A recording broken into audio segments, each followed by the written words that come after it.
And there still comes down to a human being who is in charge of what the car feels like.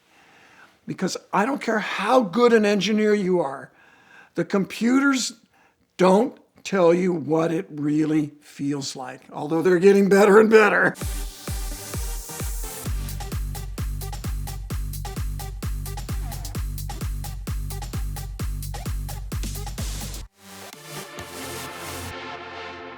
It's my great pleasure and honor to be associated with an event called Hypercar Invitational. And we're getting ready to do the next one. And I was at the very first one where we had these supercars out at Road Atlanta on a very cold morning. And I actually got to hot lap them, turn a time, and get a taste. And so now we're coming back. We're doing it again. Now we're at Laguna Seca in the middle of summer, and the weather's always beautiful there. I think that Alessandro Barani just got too cold at Road Atlanta. It's a combination of some really fantastic cars that you'll never see together anywhere else. For me, I'm just a guest or a guest of honor or something. People let me drive stuff. I actually hot lapped the Guntherworks latest car at the time, which is a 993 based air-cooled 911 built to the ultimate. You know, I hate to even say this, but I'm going to. It's kind of like a Singer idea on a 993 chassis on the little later model car. I also got to drive my Plaid Pikes Peak hill climb car. It was the first time we ever tested it. It's a Tesla Model S with 1,000 horsepower that Unplugged Performance prepared, and we took to Pikes Peak, even though I had wrecked their car the year before in a Model 3. I don't know where that came from. Hypercar Invitational 3 for me is great fun because I'm an enthusiast. And just being among these cars in the paddock, it was a wide variety, vintage, new, wild stuff. And one of them was a turbine-powered race car from the late 60s that sounded like a jet. I think it kind of is a kind of a jet engine in it. Turbine, jet, somebody's going to have to help educate me on exactly how they're different, but this thing drives the wheels. It does not run on jet propulsion, I know that. And don't stand behind it either, because it's really hot. And there's this famous story of Jay Leno on a turbine-powered motorcycle, I think it was, and he melted the bumper of the car behind him. So I knew, don't stand behind that car. And I got to drive some really cool stuff. One of them was the McLaren Senna and Senna GTR. Because in today's world, we get a supercar, and 6 months later, there's a supercar plus, and then 6 months later, there's a supercar plus that.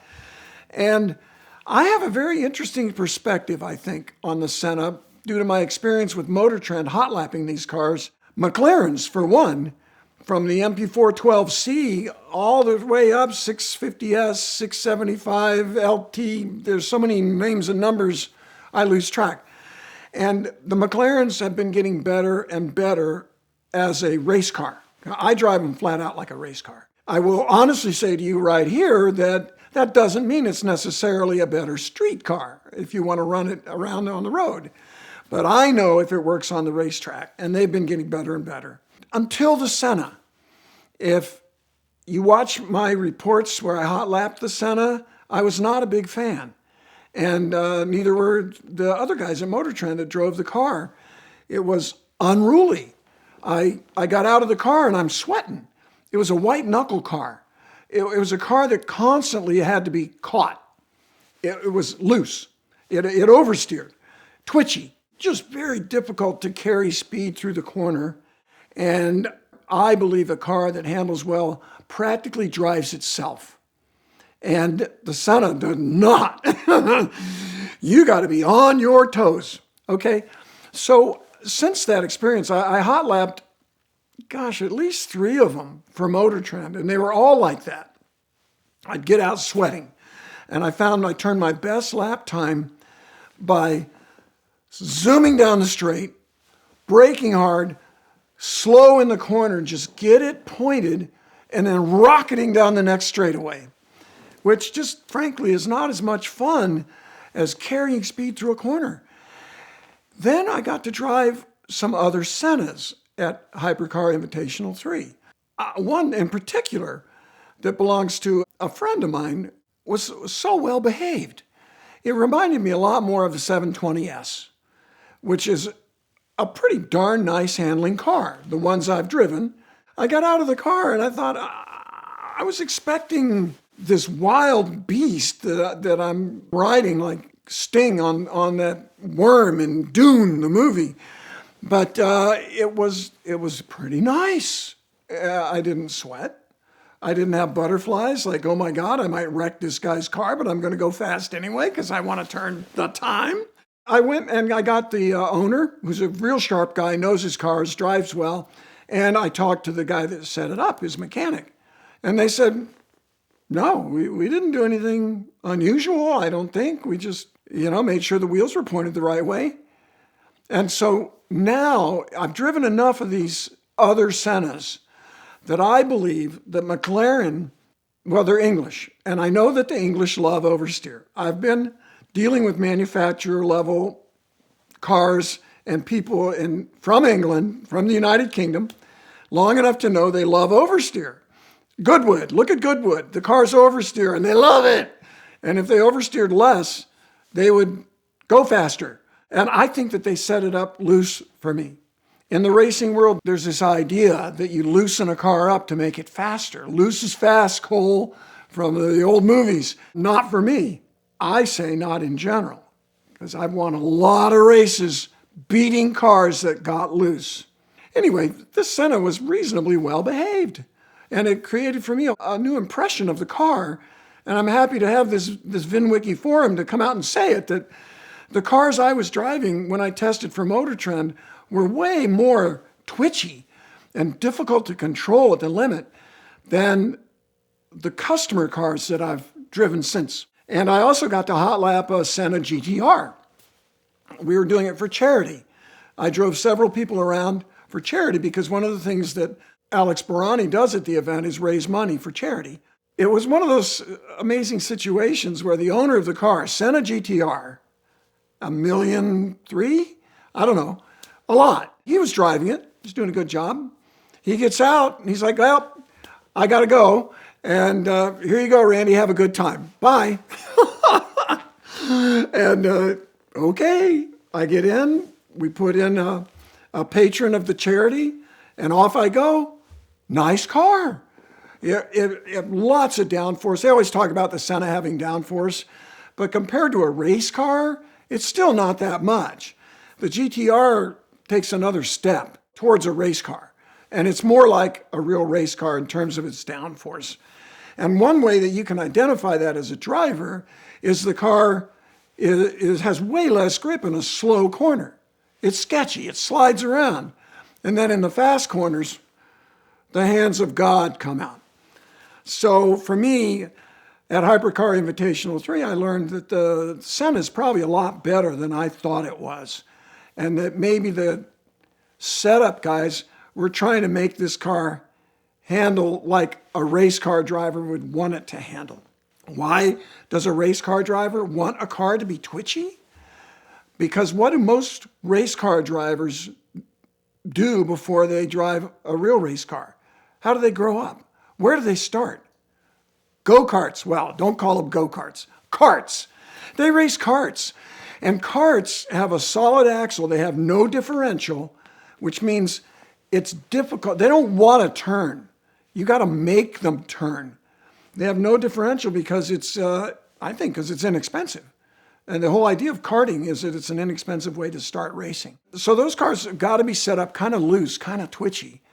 And people that grow up that way, which is most pro drivers nowadays, when you see a 17-year-old in Formula One, Max Verstappen, wasn't he 17, 18, 19? He was young when he first arrived in Formula One, but he probably had 10 years of racing experience in karts. And so much better impression of the Senna from being at Hypercar Invitational 3.